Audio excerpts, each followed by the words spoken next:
6:30 our time. I'm sorry. God, no wonder I'm so messed up.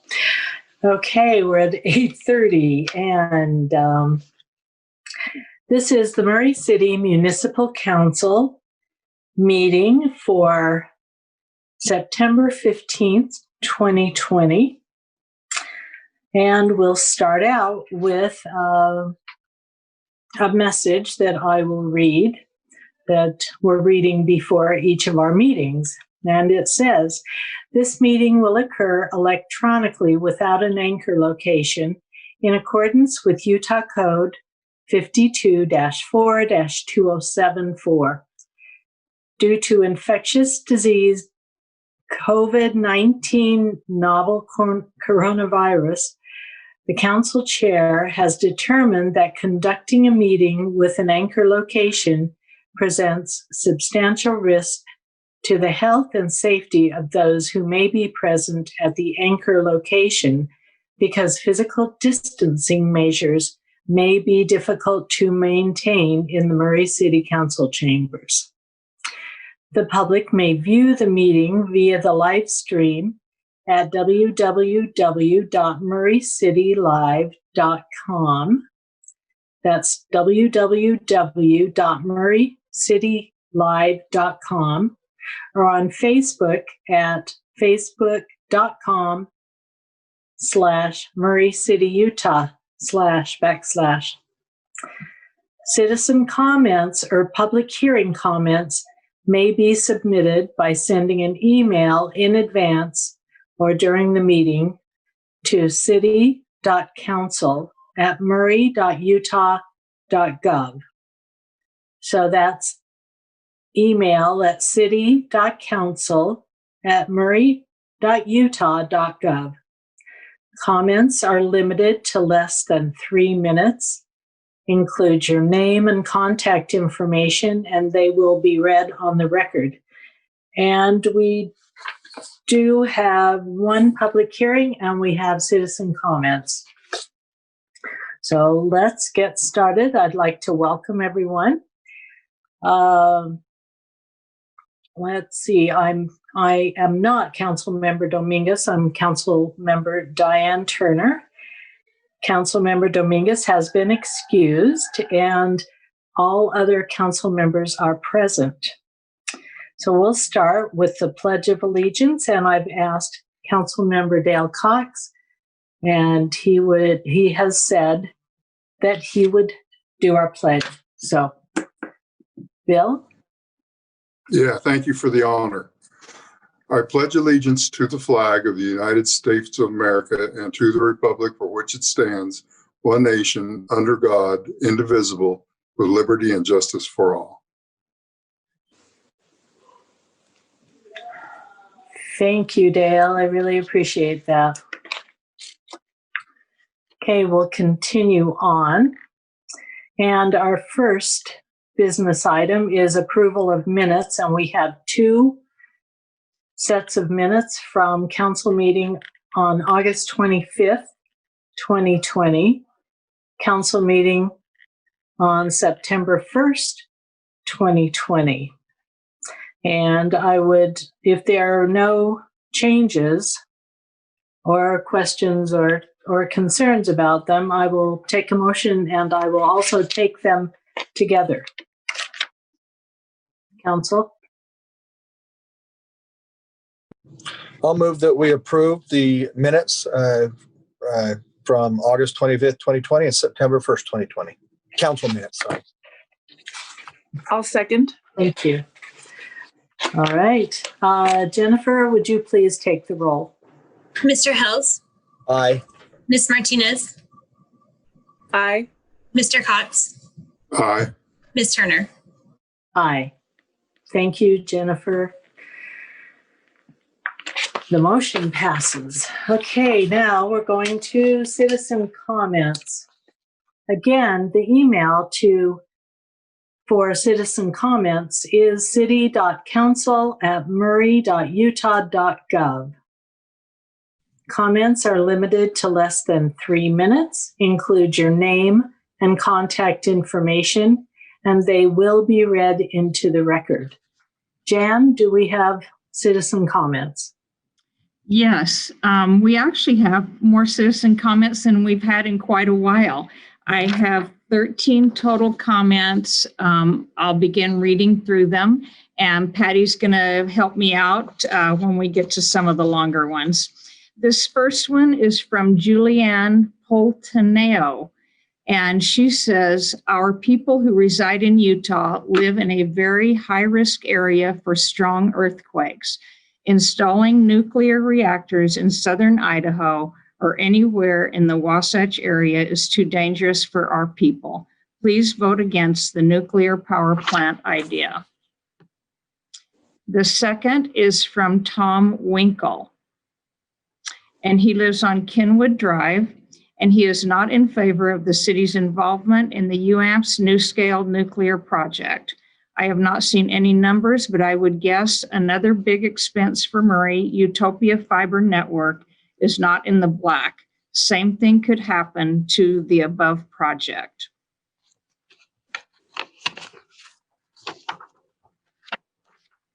And the next one is from Becky Caruth, and she's a Murray resident. I am concerned and not in favor of Murray supporting the nuclear power plant. Please reconsider Murray's involvement and vote to opt out. Thank you. This one is from Janet Hill. She's also a Murray resident. I am concerned with the nuclear power project being considered by the council. Here are my concerns. 1, location of the project in a location with high seismic activity seems unwise. According to Earthquake Tracker, Idaho has had 9 earthquakes in the past 24 hours, 42 in the past 7 days, and 235 in the past 30 days, measuring a 3.0 or higher. 2, due to the unproven technology of the mini reactors, cost overruns and delays are certain. 3, I'm certain we can all agree that the current financial climate in the country can be described as unprecedented times of insecurity. An inflationary period is almost certain, which is sure to only add to higher than projected costs. And 4, funding. If the project fails for any reason, and we have paid for this through either a general obligation or revenue bond, the taxpayers will end up paying for the project with either increased power rates or taxed without limit to satisfy this debt. At this time, the project holds too many unknowns for Murray City to continue this pursuit. I would ask that we withdraw from participation in this project. Sincerely, Janet Hill. The next one was quite short. She is Beverly Ronquillo, and writes, please read and encourage other council members to pull out of the project before the deadline. And there was a link that I believe I sent out to all of you. This is from Bill Strong, who is also a Murray resident. I am sending you this email with regards to Murray's involvement in the UAMPS carbon-free power project. I think it is a bad idea because of the risks associated with nuclear power plants. The most recent example of what can go wrong is the Fukushima nuclear power plant disaster that occurred in Fukushima, Japan, Shima, in 2011. Even though Japan is probably the best prepared country in the world with regards to earthquakes, around 18,500 people died from the earthquake and the resulting tsunami in 2011. The Mountain West is an earthquake-prone area, and so it is not a good idea to build a reactor power plant, a nuclear power plant in the Mountain West. I am urging each of you to vote no, continuing Murray's involvement in the UAMPS carbon-free power project.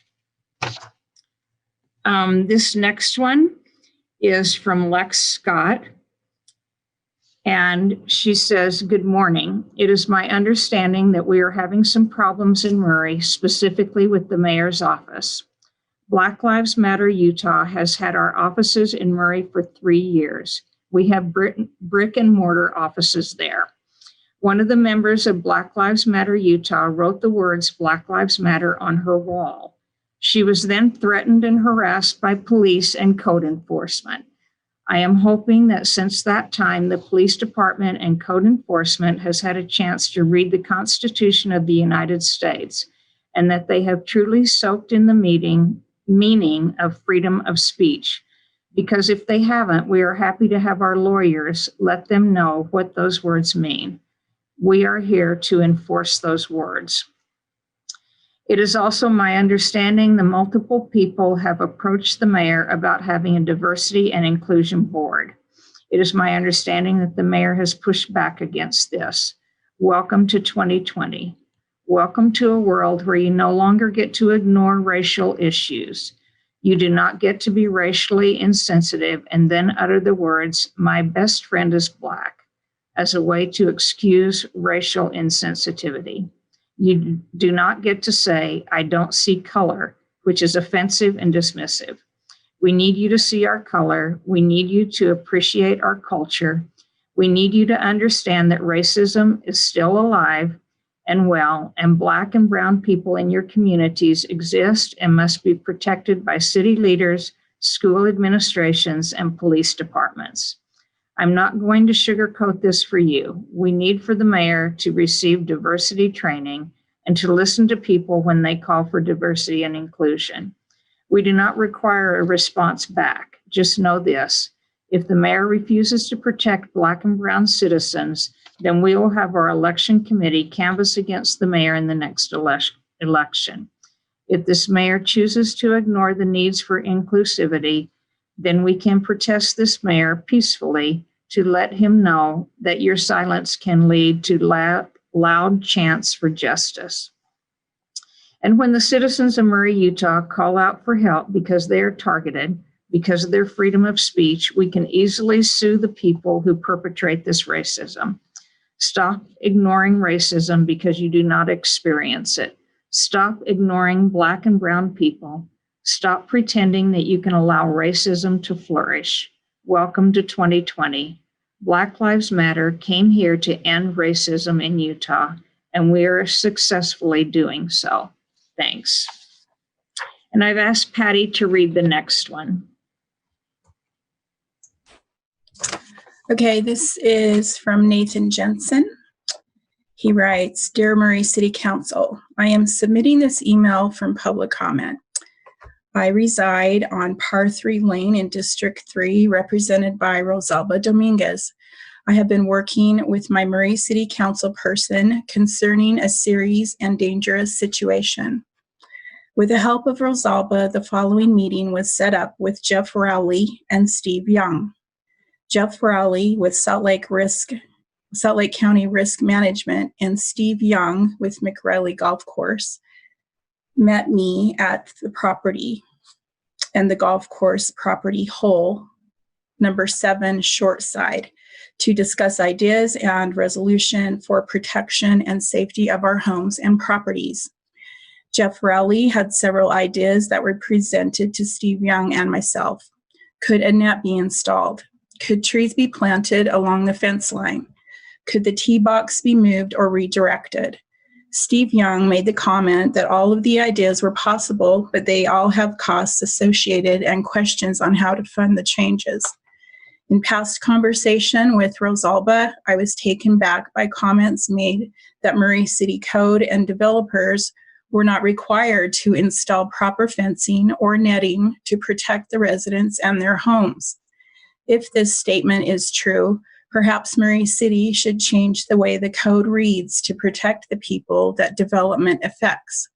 When developers approach the Planning Commission with projects that encroach on residential areas, they should be required to put up fences, trees, grass, green space to buffer the new project and help all involved feel better about the project and their new neighborhood. It was irresponsible on the Planning Commission's part to not require the developer or golf course to install proper netting or fencing to protect the interest of the homeowners. Planning members should have known the effects of the golf course and homes being built. Golf balls seldom travel in the direction intended. Here are some ideas I'm presenting to the Salt Lake City Council and Representative Amy Newton with regard to his home located on hole 7, short side of the McRae Golf Course.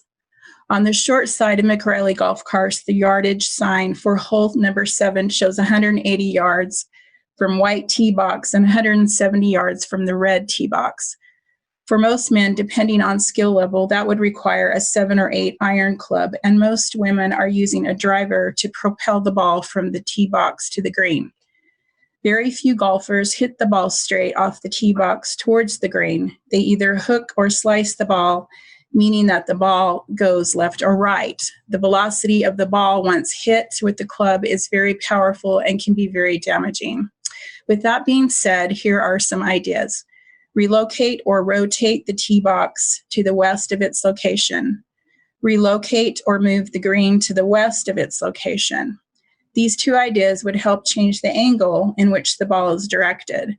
Another idea is to shorten the yardage of the hole, like hole 6 or 8, forcing golfers to use a 9-iron or a pitching wedge. Leave the existing chain link fence located on the property line and add netting to the top of the fence. Hole number 9 has an area between 2 bodies of water. Could the green be located there? That could be a challenging shot. Perhaps a golf course designer or engineer could assess the situation and present solutions. I have had several conversations and meetings with Jeff Rowley and Steve Young, and they've been very understanding of the problems and concerns. As of 2 weeks ago, the resident on the same street, par 3 lane, has decided to move because of stucco damage, broken windows, and an inability to enjoy their own backyard. Protection for the residents and their property should be considered by Murray City before allowing development to move forward. Let's please do the right thing now before additional damage is done and someone gets hurt by an errant golf ball. I look forward to the solutions. And that was Nathan Jensen.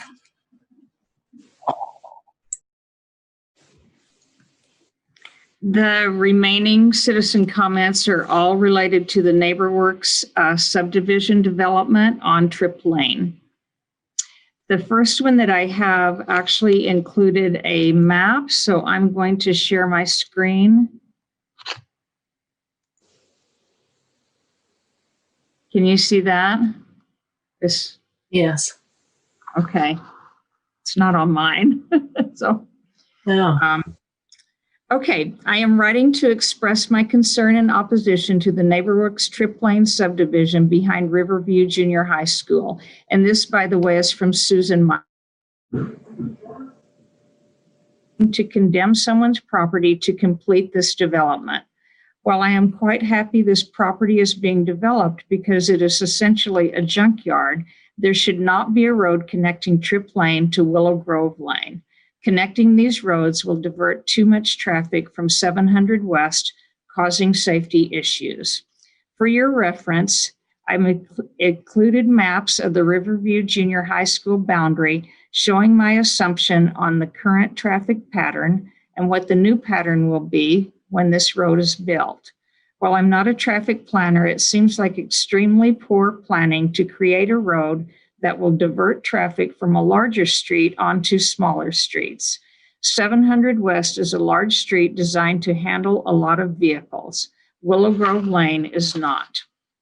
I hear from proponents of this plan that the connection was always planned by the city.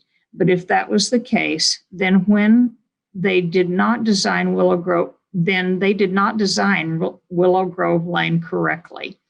Willow Grove Lane should have been made at least as wide as Green Oaks or Bullion Street in order to accommodate the traffic that will come. Willow Grove Lane can only accommodate one vehicle at a time if there are cars parked along the streets. And this happens all the time due to events at the park and schools. I also do not believe the city should be condemning a resident's personal property when this land can easily be developed with a cul-de-sac. I have lived in this area for years and understand the traffic issues that result from Viewmont and Riverview schools, but this just is not the right solution. The neighborhood will be much safer if a cul-de-sac is built rather than a road. Thank you for your time and service to Murray City.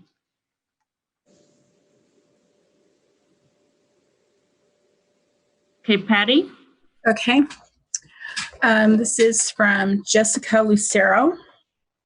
Dear Councilman members, Councilman Mr. Cox, I live at 724 Tripp Lane.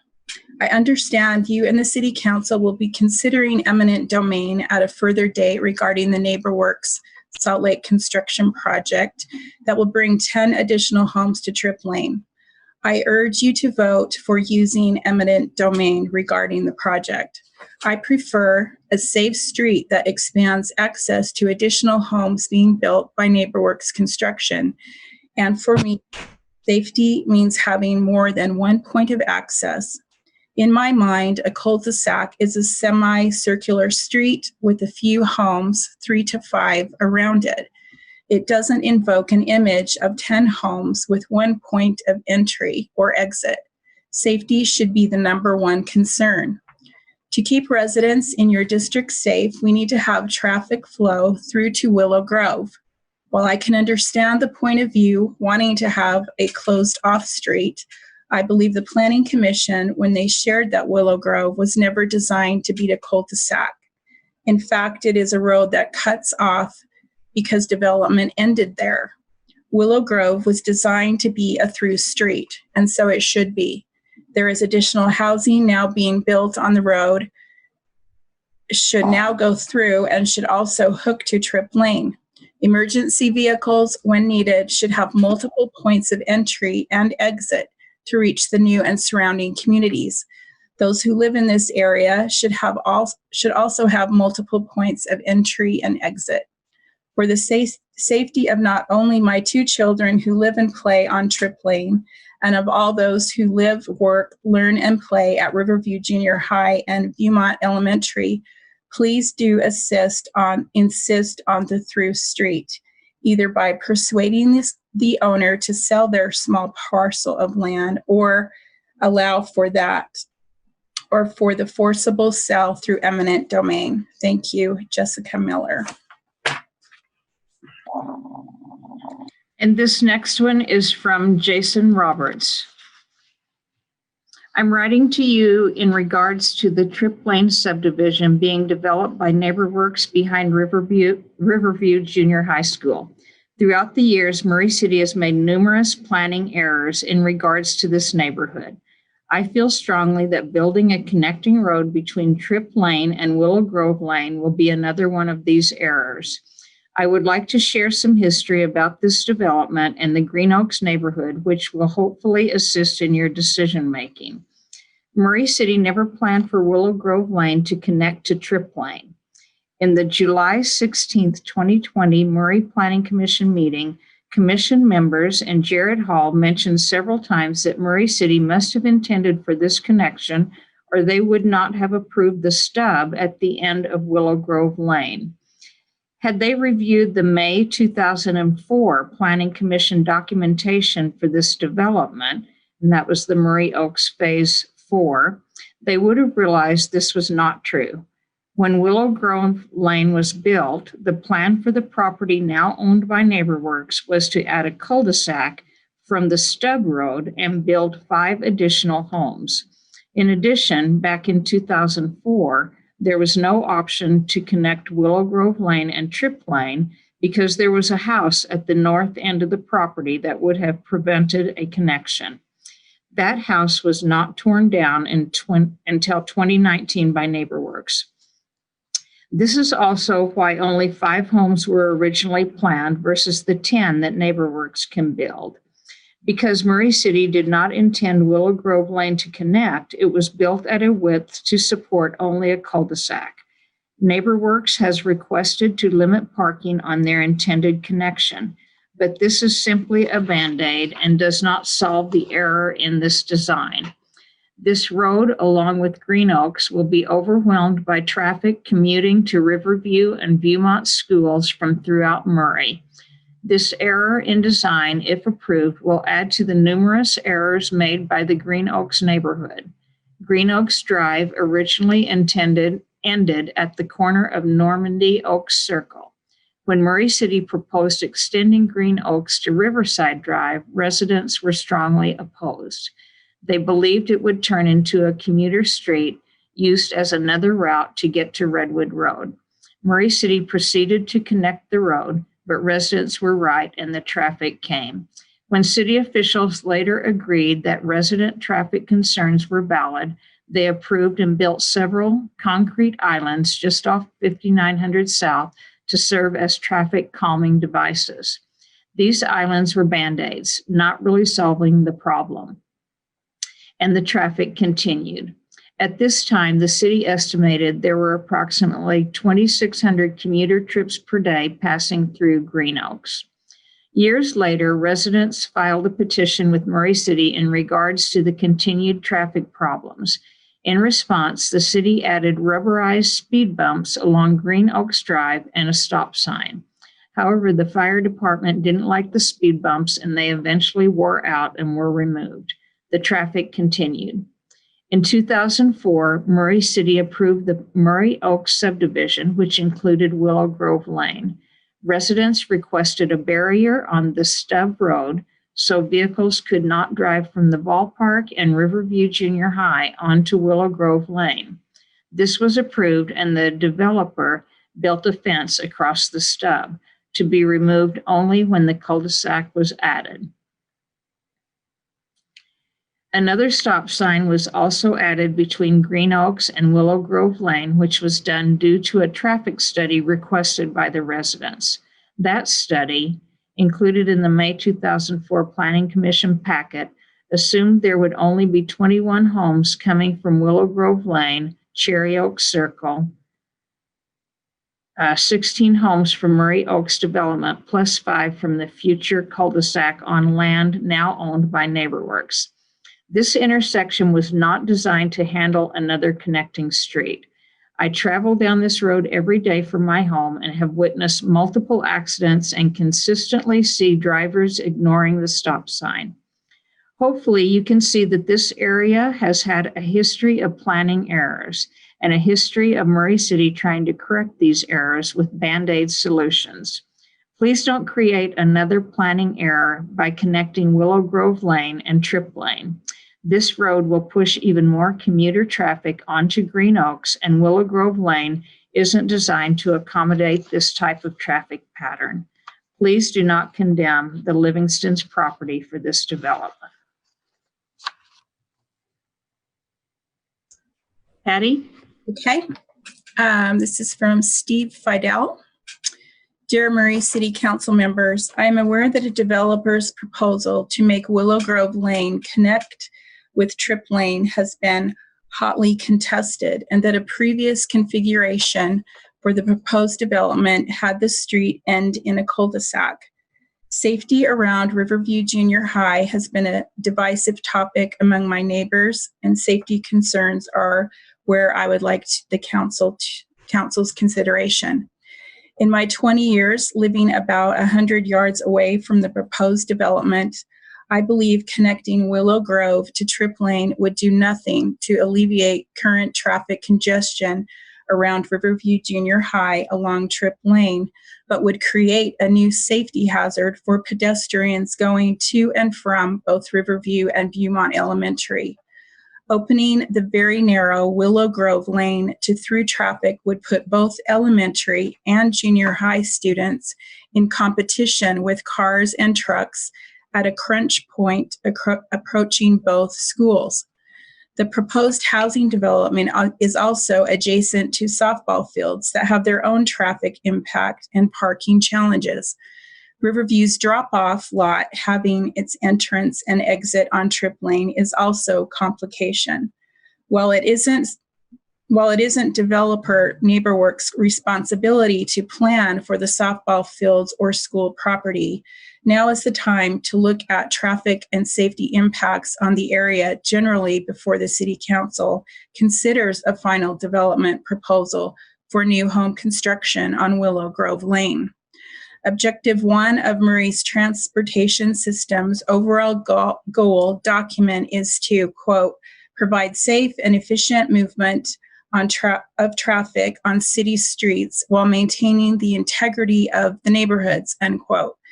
Making Willow Grove Lane a through street would have an adverse impact on the neighborhood, bringing vehicular traffic going to the junior high past 12 additional residential street intersections and additional 69 homes, including the 10 lots proposed by NeighborWorks. Objective number 3, I think she means number 2. Murray's Transportation System's overall goal document is to, quote, support residential traffic calming where proven effective and cost efficient, unquote. Traffic calming is another safety-related argument against making Willow Grove Lane a through street. Developing Willow Grove Lane as a cul-de-sac with a pedestrian outlet on the north end would be the best interest of the neighborhood and pedestrian traffic going to and from the schools. Thank you for your consideration. Steve Fidel. And this is the final citizen comment. It's from Emily Barnett, and she is a resident on Willow Grove Lane.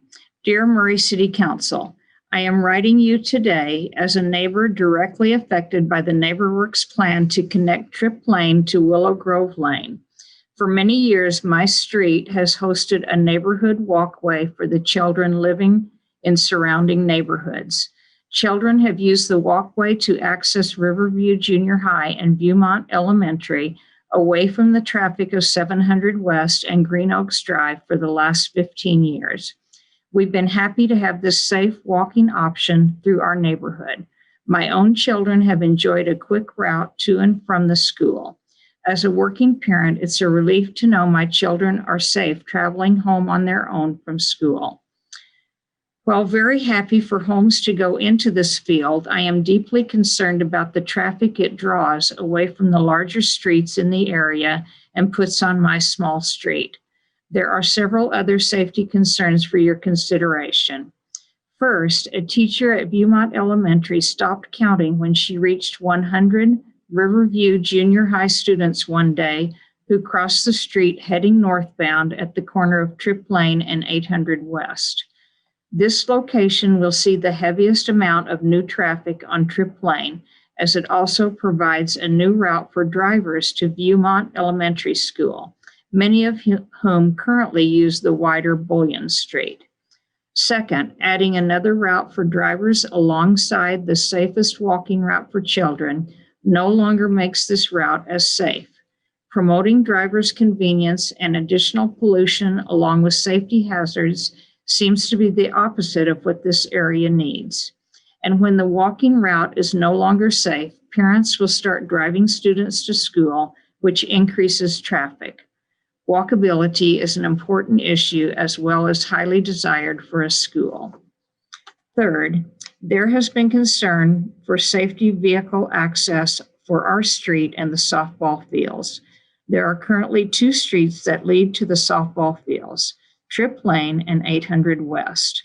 And while emergency services have visited Willow Grove Lane many times, those emergency vehicles have not had any trouble entering and exiting my street. In fact, earlier this summer, a fire truck was called to a nearby home on Cherry Oak Circle, and rather than using the cul-de-sac to turn around, it was backed down Willow Grove Lane in order to turn around and exit the neighborhood. If the safety is an issue, why hasn't it been brought to our attention before now?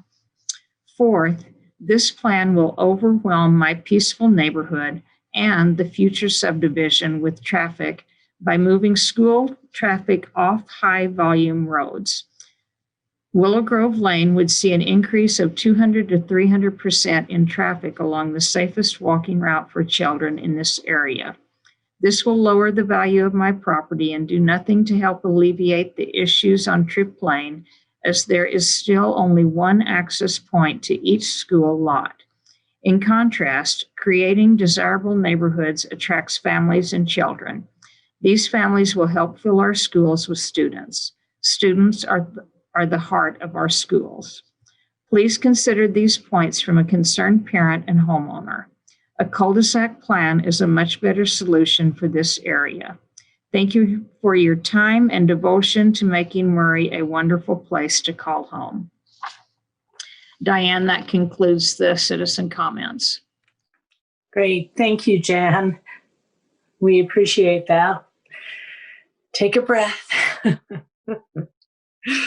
We also appreciate the comments from our citizens. They're really important and we listen to them. And anyway, thank you. We will continue on. The next, we have a public hearing. We just have one tonight. And the staff member who will present it is Police Chief Craig Burnett. And this is to consider a resolution approving the city's application for a grant from the Edward Byrne Justice Assistance Grant Program, also known as JAG. Police Chief Craig Burnett. Thank you. Each year we have the opportunity through the Department of Justice to accept money as part of the Justice Assistance Grant. And part of that process as we apply for the grant is a requirement that we have a public hearing, that we explain to the public and to you, council, what our intentions are as far as applying for the grant, how much money they are awarding us, and what we intend to use that money for. This year, the grant is for $29,524. And our intention is to use that money once the grant is awarded to purchase 5 in-car camera systems for our police cars. This will help us to update and upgrade some of the older equipment that we have and some of the vehicles that currently are without cameras. So that is what this is about, and this is part of the process that we need to go through before we can submit our application and get the money awarded to us from the Department of Justice. If there's any questions. Any questions at this point?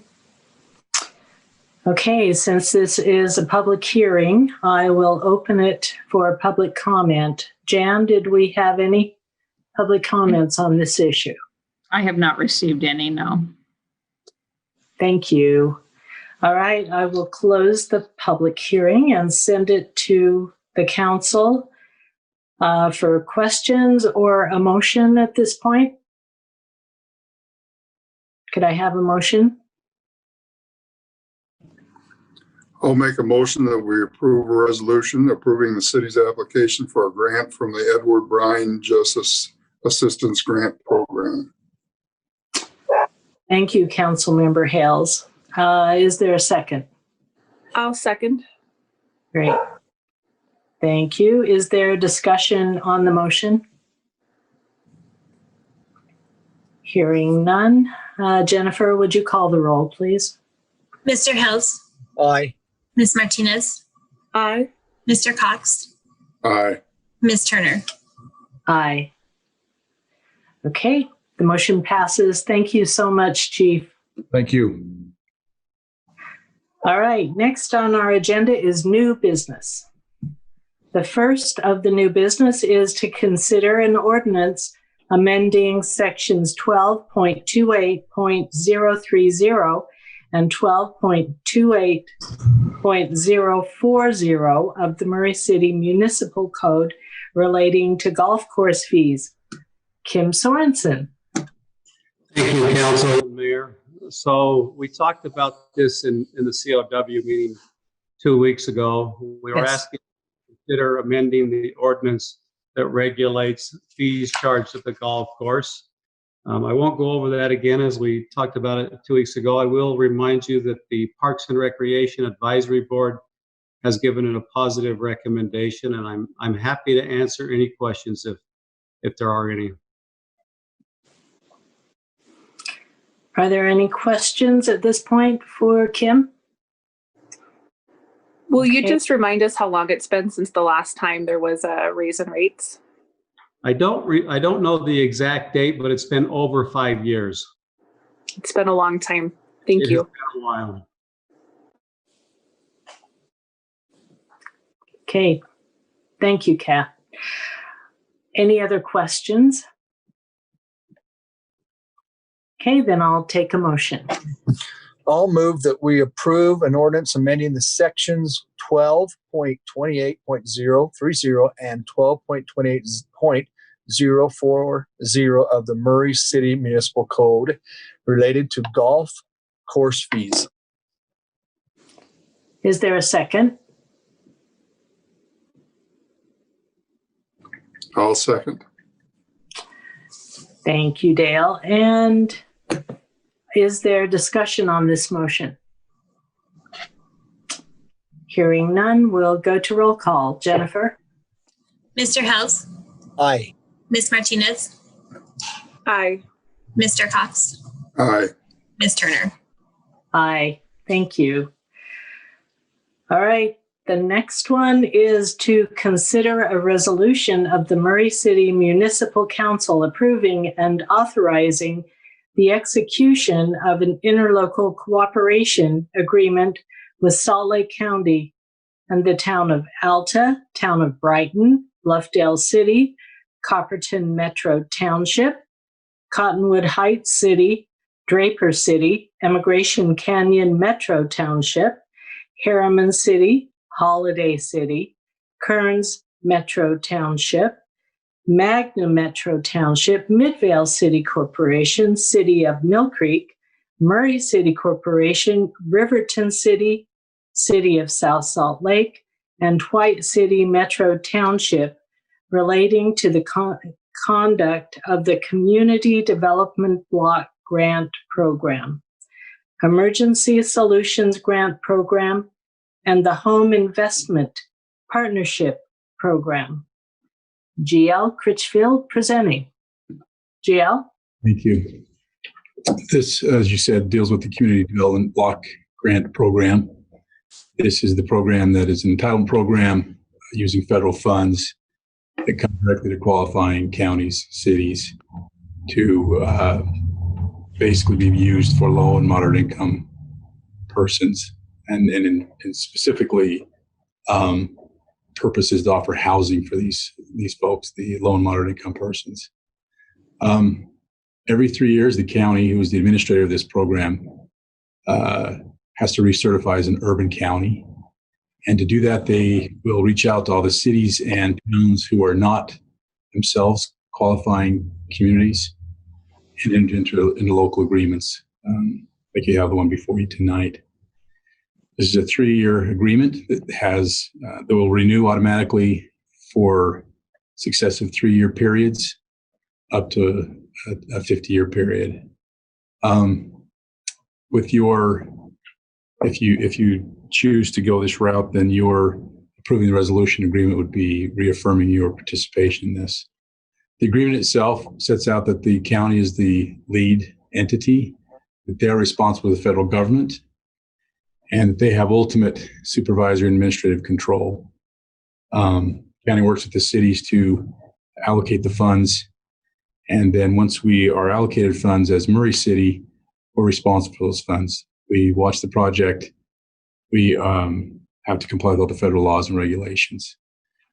One of the reasons we have this agreement in front of us is that the county was qualifying and sent information to HUD, I think in June at some point.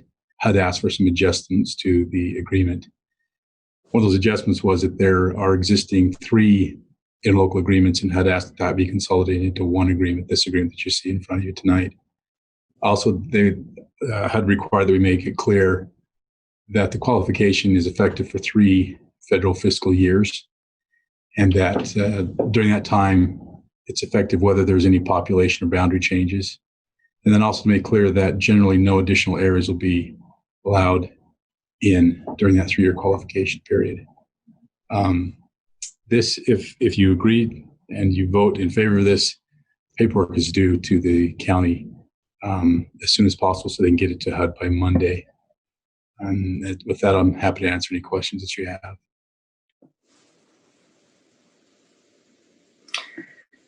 Thank you, GL. Are there any questions from the council at this point? Also, we discussed this at the committee of the whole, so we've gone over it pretty thoroughly. Okay, hearing none, I will take a motion.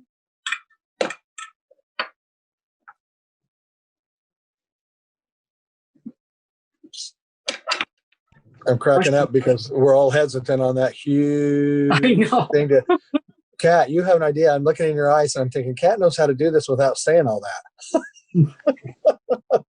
I'll do it. I'm just going to tell me if this is okay. I'm just going to move to approve a resolution of the Murray City Municipal Council approving and authorizing the execution of an interlocal cooperation agreement between all those entities that Diane had mentioned previously, relating to the conduct of the Community Development Block Grant Program, Emergency Solutions Grant Program, and the Home Investment Partnership Program. Is that okay? GL, are we okay with that? If you understand what he said, you're fine. I'm not sure I did. He's referring to the item that's in front of you right now. Yeah, Take it over, Dale. I'll take a I'll second. second. All right. Is there just any further discussion on the motion? Hearing none. Roll call, Jennifer. Mr. House, Aye. Ms. Martinez, Aye. Mr. Cox, Aye. Ms. Turner. Aye. Thank you. All right. Now we're at the part of our council agenda that is the mayor's report and questions. Mayor? Thank you. I want to briefly give you a summary report on the power outages that took place as a result of the storm last week. Murray City Power had 4 poles that were blown over in the storm. All were replaced. Those areas that had the longest power outages were the areas where poles had to be replaced. At the peak of the outages, we had about 2,500 customers who were out of power. The longest outage was 6 hours, and that affected 131 customers. The outage that affected the largest number, the single outage, was nearly 1,500 that were out for about 30 minutes, and that was in the area of 800 East Lake Pines. All of our power was back on by Tuesday at 11 p.m. And that's the power department did just a great job in getting on top of those. I want to give a shout out to the forestry division. They had 71 tree-related messages come in during the outages. It took 7 crew members 50 hours to clean up the damage from the storm. After they got the damage cleaned up, we were able to send 5 line workers on mutual aid to Kaysville. They spent 3 days assisting there, and then 4 were sent to Bountiful, where they spent 2 days assisting. And in both of those cities, there were poles that needed to be reinstalled, wire put back, and both primary and secondary circuits repaired. And along with Murray, there were crews from St. George, Lehigh, Payson, Spanish Fork, Logan, and Brigham City that were sent to help them out. So along those same lines, we had a lot of cleanup that needed to be done of the trees that were down. A lot of the, of course, on private property. The Public Works, in conjunction with the Parks Department as well as the Power Department provided 2 Greenways drop points. And Danny Astle mentioned this earlier in the Committee of the Whole. This was for residents to use for trees and branches that fell as a result of the windstorm. Those drop points are still available and will be through Friday, and they are at Murray Park near the Park Center and at Grant Park on the west parking lot. And they're not intended for general yard waste or garbage, just trees that have been downed. And again, that will be through Friday, September 18th. On another topic, we reported in the council communication last Friday that we had deployed a crew of 5 firefighters to assist in California. They are currently assigned to an area referred to as the Butte Lightning Complex Fire, and that's near Chico. They're working hard there. We are asking for and expressing appreciation for the patience of the residents as we have implemented our new billing software. There are still a few little glitches. For example, we realize that some customers who were signed up for paperless billing received paper bills this month. That's just one of the small problems that we've encountered, but we're working through this transition and should be resolved soon. I want to give a shout out to our customer service department. They're doing a great job in implementing this, along with our IT department doing a great job. This has been a big deal and a long time coming, so we're very excited to have that done. Finally, for your information, the Miss Murray Scholarship Competition was held on Saturday evening at the amphitheater. The new Miss Murray is Kylie Cooper, and you may know her. She is the daughter of Jaron Cooper, who is on the Murray School Board. So we have scheduled on the October 20th meeting to have an introduction from Kylie as well as a report from our 2020 Miss Murray, Sarah Nelson. So we look forward to that on the 20th. And that's all I have for you this evening. Okay, thank you, Mayor. Are there questions for the mayor from the council? I'd just like to acknowledge our first responders and our power department for, that was a once in a lifetime, I hope, storm. And everybody responded as they should have and made this the best possible scenario we could, at least in Murray City.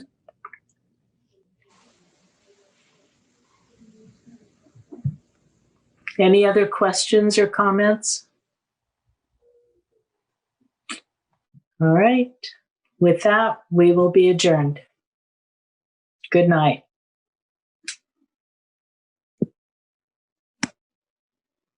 Good evening. Good evening, Diane. It's late for you. It's night for me. It's That didn't take too long. even With all the comments, Jan, Jan and Patty did great. Patty did a great job. I know, that was a lot. Yeah. I think Patty signed off, but I'll let her know you said that.